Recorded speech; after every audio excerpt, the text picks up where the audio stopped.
Okay, guys. I hope you're doing well, staying healthy, staying away from a bunch of people, away from crowds.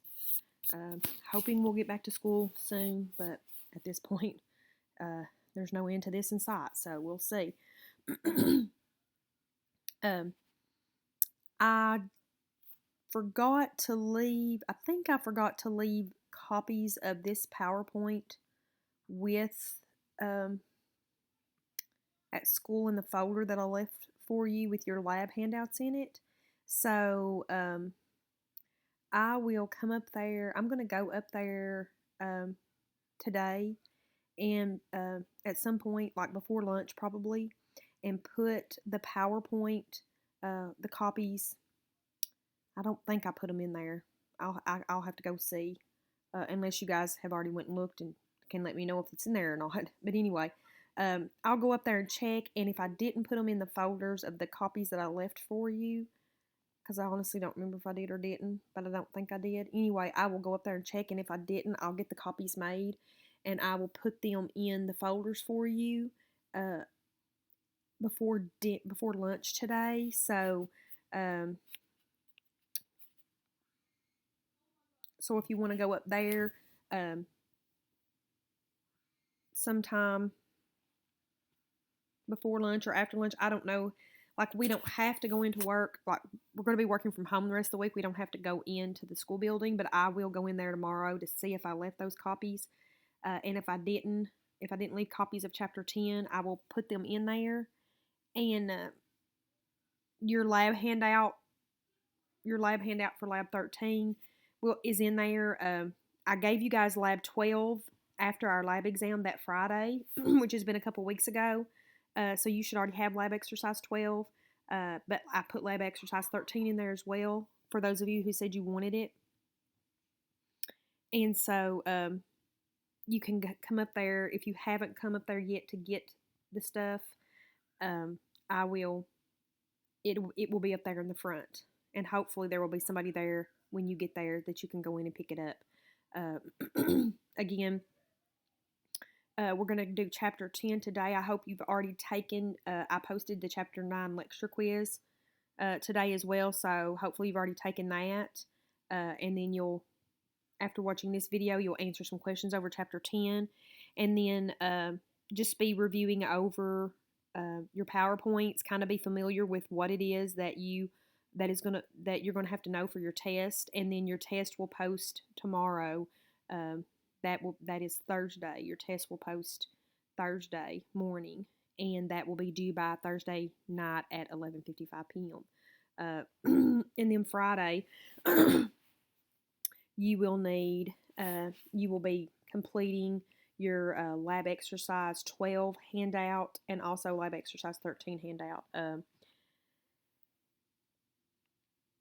And what I will probably do, guys, is before the lab exam, before the next lab exam, I will take down the lab pages. I will take down the lab pages for um, that lab exam, like for all the lab handouts. So the only thing you will have to do to work on those quizzes or tests over those labs will be the lab handouts that you've completed. So if you don't have those lab handouts completed, then it may be more difficult for you to take the lab exam. I'm not telling you that you can use your lab handouts in your notes for exams, but yet obviously, I'm not stupid, and I know that you're at home and there's nothing or nobody there to stop you from using them. So like I said in my video, the very first video for Monday, um, I'm going to be making and this was also in the announcement that I put on here on, I think, Sunday evening. The exams, the lab exams and the lecture exams are going to have, some stuff that probably will be easy for you to look up online or in your notes or something. But there will be questions where, it's not going to be just a matter of looking that information up online. You're going to have to actually synthesize. You're going to put 2 or 3 different pieces of information that from these chapters together and think about it to come to a conclusion and an answer for the question. So, and for lab exams, I'm not going to use the exact same diagrams that were on the lab pages or on the lab handouts. I will use different diagrams so that you will need to be able to think about those diagrams in 3D kind of thing in order to be able to answer the question. And the biggest mistake that students make on that is that they see it labeled on the right side of the diagram, so they're automatically looking for it to be on the right side of the diagram on the test, and it may not be. On the diagram that you have on your lab handout, it may be pointing to a structure on the right side, but then on the diagram I have on the test, it may be pointing to that same structure on the left side. So you have to be able to think about it in 3D and understand that that's why you look at it from different angles, because these are three-dimensional structures. And that's why I like to use models in lab, because these are three-dimensional structures and we can get a better idea of what they look like if we can look at a three-dimensional structure. But since we're online now, we're not at school, we can't look at the models. So you're going to have to be better at visualizing these structures, taking into account all three different images of the structures and kind of synthesizing those, putting those together in your mind to kind of come up with a three-dimensional picture in your head, so that you can label these no matter which view of the structure that you're looking at, no matter which side of the diagram that the structure is labeled on. And again, that will probably take a little bit of getting used to, but you'll be able to do it. So I do get off topic here, and I'm sorry about that. But the point is just that what I was talking about was, if you haven't come to school yet and gotten your paper copies, you will probably want to do that sometime today, because your exam over chapters 7 through 10 will be tomorrow, Thursday. And then I will be posting the lab pages for lab exercise. Lab exercise 12 is already on there. If you haven't done it, if you haven't finished it yet, you should already have the handout. If you haven't finished it yet, it's already on there. It's already on there. I posted it on there the day we took the last lab exam.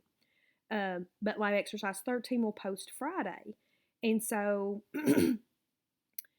you should, by the end of Friday, have both lab exercises 12 and 13, those diagrams labeled and those questions answered. You are going to have pretty much, our lab exams now are going to be completely written, as far as, things coming from your lab handouts.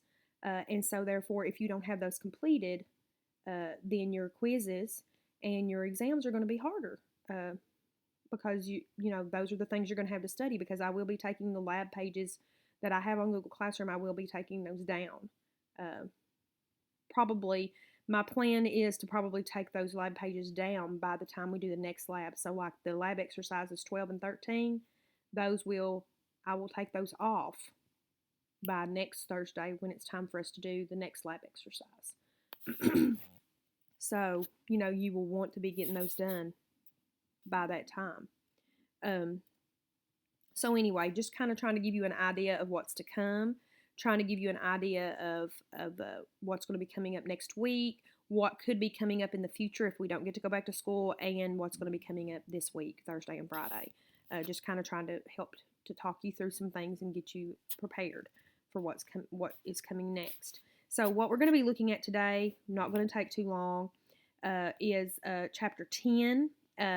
Again, in chapter 10, we don't have, if you've already picked up I do think I did make the copies for chapter 10, because I remember making them today now. So they should already be up there in the front of the building. You just need to go up there today.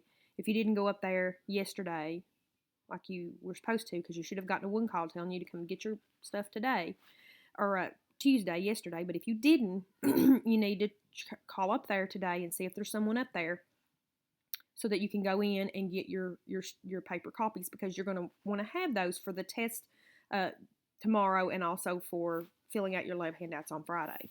In any case,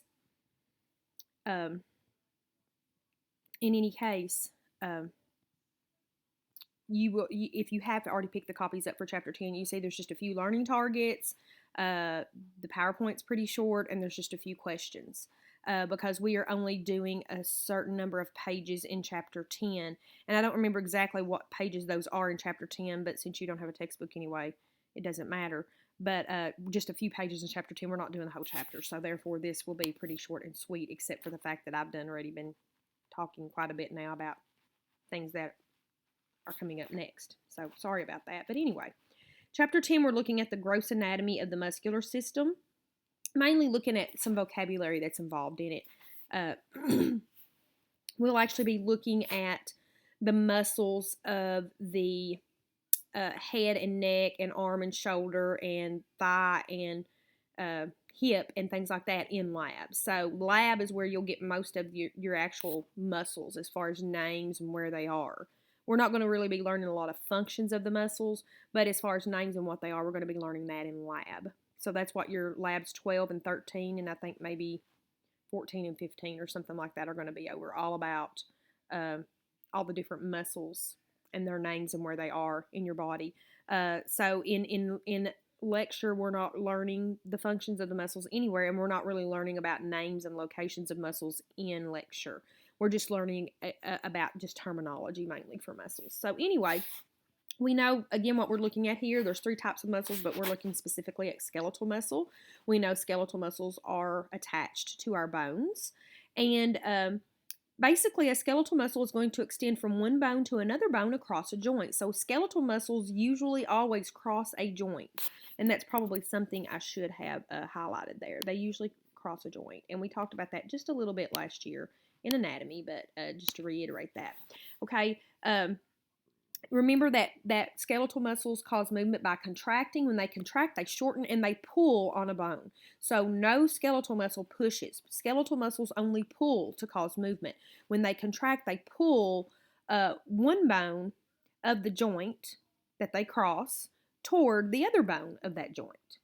Okay, so for example, let's talk about our biceps, which is in our upper arm. Our biceps crosses over the elbow joint. And when our biceps contracts, it pulls our forearm closer to our upper arm, our humerus. So that's just one good example. And we know that muscles are attached on both ends. So a muscle has 2 ends and it's attached on both ends. One end we call an origin and the other we call an insertion. The origin, which is also can be called the head, is usually referred to as the fixed end. It is the end of the muscle that is more stationary. It doesn't move as much. And normally the origin is the proximal end of the muscle. So again, proximal, remember, means closer to the point of attachment. So if we think about the biceps is attached at the upper arm, and it's also attached below the elbow. So what this means is the origin of the biceps is up here at the upper arm, up here close to the shoulder. Okay, that would be the origin of it because that's the proximal end of that muscle. And then the other end would be the insertion. The insertion is sometimes referred to as the mobile end. It is the end of the muscle where you have the greatest amount of movement, usually on the distal end of the muscle. So again, the distal end of the biceps would be attached here down here below our elbow. I think it's attached to the radius. So the insertion of the biceps would be below the elbow at the radius. Again, that's the distal end of that muscle because it's further from the point of attachment. So the insertion is up here at the shoulder. The origin is up here at the shoulder, and the insertion is down below the elbow for the biceps specifically. Again, the insertion is the end that is attached to the bone that's actually being moved. So when our biceps contracts, it pulls the forearm. So again, the insertion is the forearm because that is the bone that is being moved, is being pulled up toward the other bone when the contraction happens. And then another term that is used to describe the muscle anatomy besides origin and insertion is the belly. The belly of the muscle is the largest portion of the muscle that is located between the origin and the insertion. So it's the largest, thickest point of the or part of the muscle located between the origin and the insertion. And then we also already know that tendons attach muscles to bones, and we've talked about this term before, but you may not remember it. The aponeuros or the aponeurosis is just basically a very broad tendon. Okay, so then when we talk about when more about the physiology kind of the muscle, talk about the function of it. We can talk about the action of the muscle. The action of the muscle is the function of the muscle. It is the specific movement that is being caused by that muscle. So if we say that for example, the biceps flexes the forearm, okay, flex, that's the action of the biceps. So the origin is up here at the shoulder, the insertion is down below the elbow on the radius, and then the action of the biceps is to flex the forearm, or sometimes you can say flex the elbow, but it's flexion, which remember is decreasing the angle at the joint, in this case the elbow joint. When we talk about muscles, remember we talk about antagonistic pairs. We also talked about this last year in regular anatomy. Remember the agonist is the muscle in the pair that is causing the action. And then the antagonist is the muscle that does the opposite action. It works in opposition to the agonist. So again, the agonist and antagonist depends upon which action you're talking about, okay? So if we talk about, let's say the action that we're talking about is flexing the forearm, okay? If we say the action that we're talking about is flexing the forearm, then the biceps would be the agonist because it flexes the forearm, and then the triceps would be the antagonist because it does the opposite action, which means it extends the forearm. So if we say, okay, the agonist of forearm flexion is the biceps, the antagonist of forearm flexion is the triceps. Okay, so again, the agonist and the antagonist of flexion of the forearm. Now let's turn that around. Let's talk about extension of the forearm.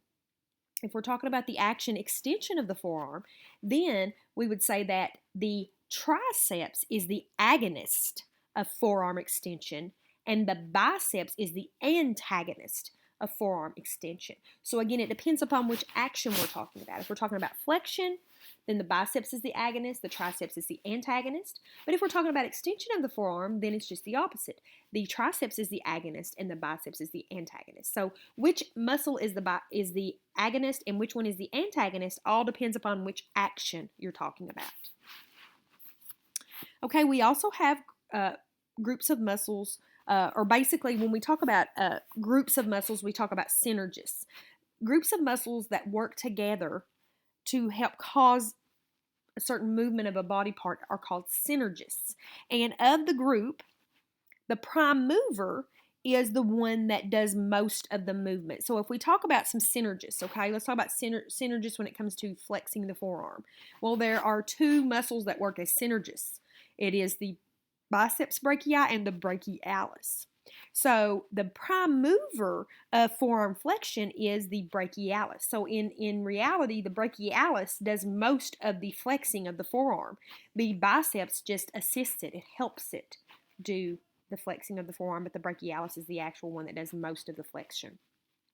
And then we also, as part of the group of synergists, can have fixators. Fixators are a muscle or muscles that stabilize the joints that the prime mover is crossing. They basically prevent the movement of the origin of the prime mover. So again, the origin is, remember, supposed to be the non-mobile end, the fixed end, okay?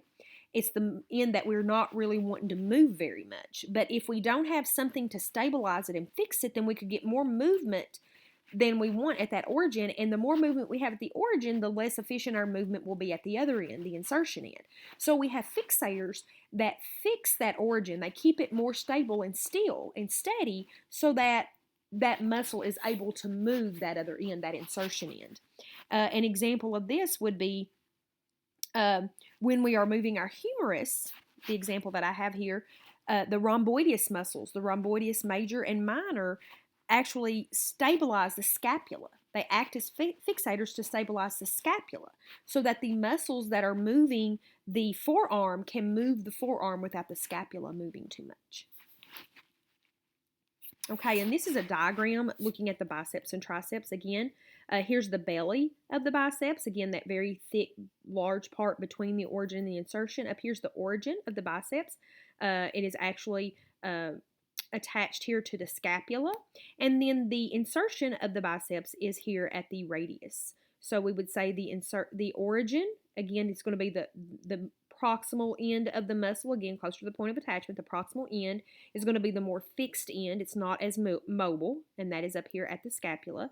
And then the insertion is the more mobile end. It is where the muscle is attached to the bone that is to be moved. So here again, what we're moving, we're flexing that forearm, we're bringing it up, and so it's attached to that radius, which is part of that forearm that's being drawn closer to that insertion or origin, so that basically when this muscle contracts, then it pulls that forearm up closer to that insertion point, which is that scapula. And then we can also see the triceps here. Notice the triceps has 3 different heads. It has 3 different parts. The biceps here has 2. The triceps has 3.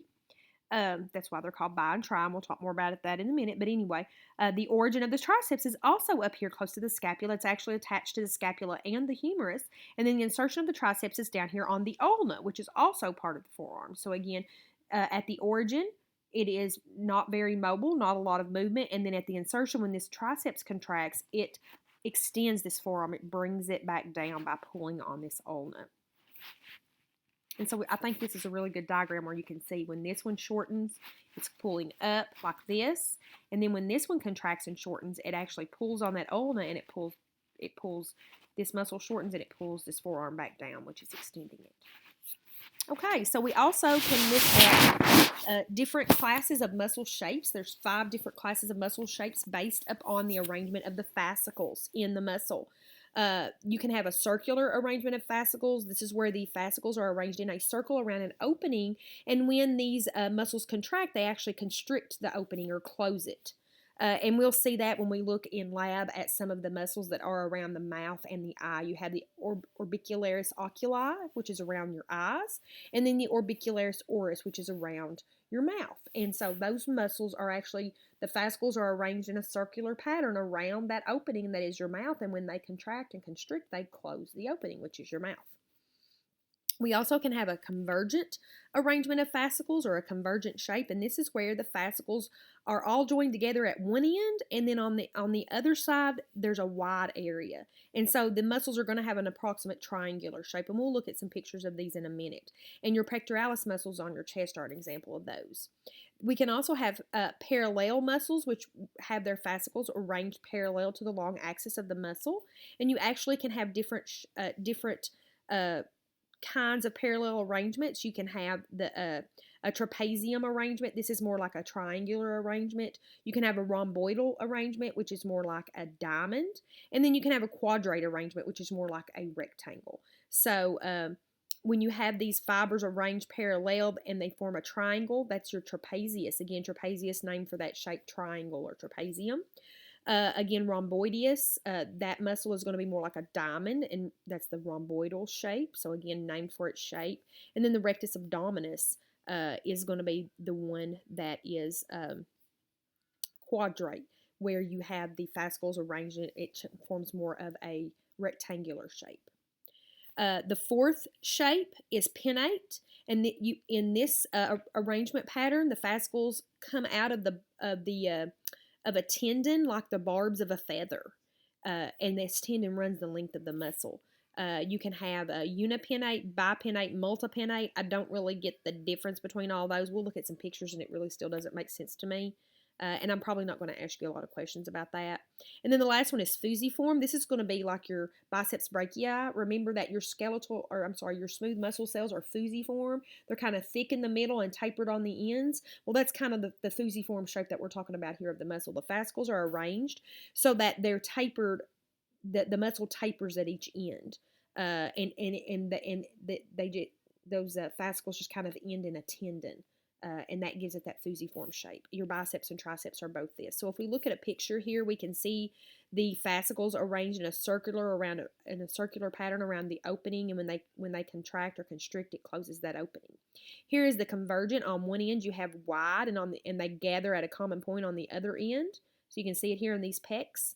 And so that you kind of get kind of a triangular shape there. They're gathering at one end, and on the other end, it's wide.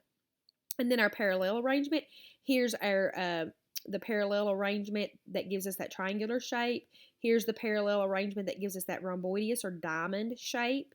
And then here's that parallel arrangement that's giving us that quadrate or that kind of rectangular or square shape.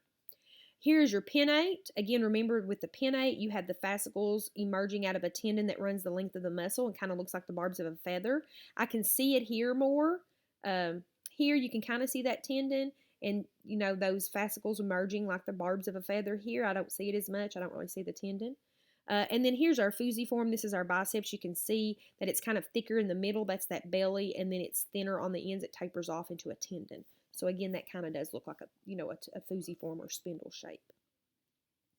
Okay, next thing we want to look at are how muscles are named. There's actually 7 different things that can be used to name muscles. One is the location. So where they're located on your body. If you remember those anatomical landmarks, pec meant chest. So the pectoralis major, pectoralis minor, they're on your chest. Glute, remember gluteus meant buttocks. So the gluteus maximus, the gluteus minimus, gluteus medius, those are buttocks. And then brachial, like the brachialis or the brachioradialis. Brachii means arms, so that tells us that that's somewhere on the arm. So that's really awesome because we can kind of tell where those muscles are by looking at their name. Also, muscles can be named according to their size, and that kind of makes sense as well. Maximus means big, your gluteus maximus. Minimus means small, like your gluteus minimus. Longus means long, like your adductor longus. Longest means long. And then brevis means short. And we're going to look at, I don't recall a muscle name right off the top of my head that has the word brevis in it, but we will be looking at some in lab. But brevis means short, like brief, brevis, short. Like if you do a brief speech, it's a short speech. Okay, we can also name muscles according to their shape, or some muscles are named according to their shape. So deltoid, again, means triangular. Quadrate means quadrate or kind of rectangular or square. And then teres, and I didn't know this, but teres means round. So if you have, the pronator teres is one of the muscles in your arm, well, it's round. Or it looks kind of round at some point, I guess. Also, we can talk about the orientation of the fascicles. If a muscle has the word rectus in it, like your rectus abdominis, well, its fascicles are parallel or straight. Oblique means the fascicles are at an angle. So, like the external oblique, the internal oblique, the fascicles run at an angle, kind of like diagonal. We can also name muscles for their origin and insertion. The sternocleidomastoid. Well, the sternum and the clavicle and the mastoid are going to be the origin and the insertion. I'm thinking that sternocleidomastoid is here and it goes up the back of your neck. And so I would say that the clavicle is probably going to be your origin. Probably your sternum and your clavicle are your origin, and the mastoid is the insertion. The brachioradialis obviously is on your arm, but again, here it's named for the origin insertion, the brachium, which is the upper arm, and then the radius, which is the lower arm. So the brachioradialis, its origin is probably the upper arm, and then its insertion is probably the radius. Also can be named for the number of heads. Again, the 2 main ones that we're familiar with here, the biceps, bi means 2, so it has 2 heads. Triceps, tri means 3, so it has 3 heads, and I mentioned that earlier. And then the last one, they can be named for their function. So, which is the action that they cause. So, like abductors, abduct something. Adductors, adduct something. And the masseter, which is in our cheek, macerates something. So, when we talk about the masseter is the major muscle that we use for chewing. And when you chew something, you're macerating it. You're really grinding it and breaking it into little bitty pieces. So, the masseter macerates because it is the major muscle used for chewing. The adductor longus, we actually use 2 of these here. Adductor, that tells us it adducts something, and then longus, well, that tells us that, hey, it's a long muscle. So, a lot of your muscle names are actually named for 2 of these, like your biceps brachii. Well, biceps, 2 heads, brachii, arm. Okay, so I hope that makes sense. Last thing we want to look at are muscles and their tendons and how they work together and act as lever systems. The muscle, their tendons, and bones all work together and act as levers. They include 3 things: a hinge, which we call a fulcrum. The weight is the load or the weight that's being moved, and then the pull is the force that the muscle is exerting when it contracts. So basically, a lever moves at the hinge to apply force or pull to the weight, to move the weight. So we have 3 classes of levers, and I'm not going to ask you a lot about this, but just for your information, again, this is some physics. So again, when we talk about muscles and their movement, we're looking at physics. A class 1 Lever is where you have the fulcrum between the force and the weight. So again, the fulcrum is like the pivot point, okay? The hinge is the pivot point. So an example of this would be like moving your head up at your atlanto-occipital joint, which remember that is where your occipital, what did we call those? I don't even remember that, but the little, oh, I don't even remember now. Anyway, the atlas. Remember the atlas? The head sits on the atlas. I think maybe it's not the external occipital protuberance. What did we call those two little processes that stuck out on the bottom of the skull? Anyway, they rest on those little, I call them pads on the atlas. So that's what we're talking about here. So the fulcrum is going to be there at the neck, that atlanto-occipital joint. The head is the weight. Your head is the weight, and then the pull or the force is the head being pulled back. So again, that fulcrum is in between the weight and the pull or the force. Class 2, you don't have very many examples of this in your body, but the weight is between the fulcrum and the force.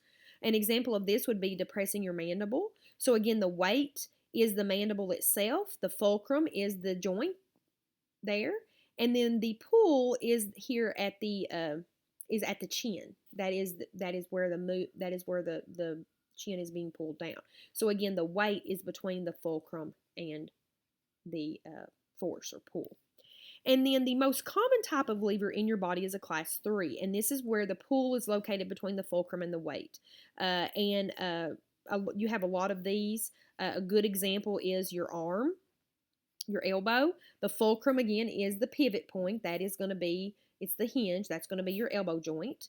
The weight is your hand and whatever you may be holding in your hand. And then the pull is going to be right there in the middle, as that muscle is providing the pull, pulling that forearm up. So that is going to be your most common type of lever in your body, which is a class 3 lever.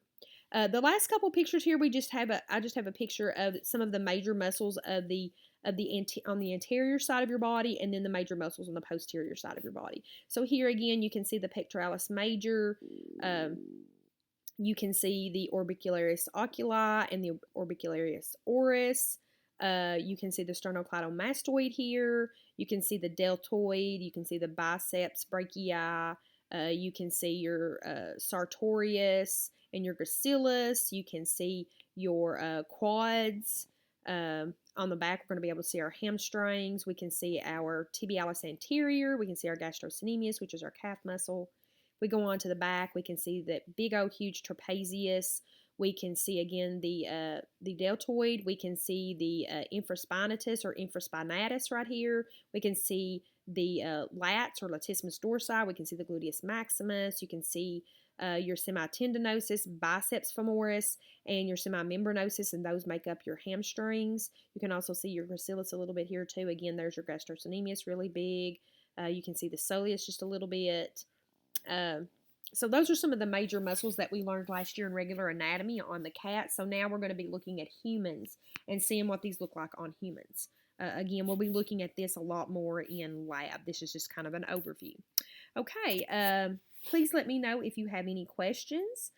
Email me, and I'm going to try to get the questions and things that you've done for me graded, and I don't know if I can return them to you on Google Classroom or not, but I'll try to. If nothing else, I'll make comments in the comments under the assignment. If it won't let me return it to you, I'll make comments on the assignment just to kind of let you know like what the correct answers were, so that you can go back and kind of review over those questions a little bit to help you. So again, please let me know if you have any questions, and good luck on your exam that you'll be taking tomorrow. You won't be hearing from me again until probably, as far as a video, you won't be hearing from me again until Monday. But if you have any questions, please send me a email. Send me your number if you need me to call you. Make a comment on Google Classroom if you need to, and I can get it that way. But I probably won't be doing another video for you guys until Monday. And we'll be starting on Chapter 11 because Thursday you have test, and then Friday you're going to be doing finishing lab exercise 12 and completing lab exercise 13. So I'll be posting some things, but I probably won't be posting a video. So Enjoy the rest of your week and have a good weekend and good luck on your exam. Bye bye.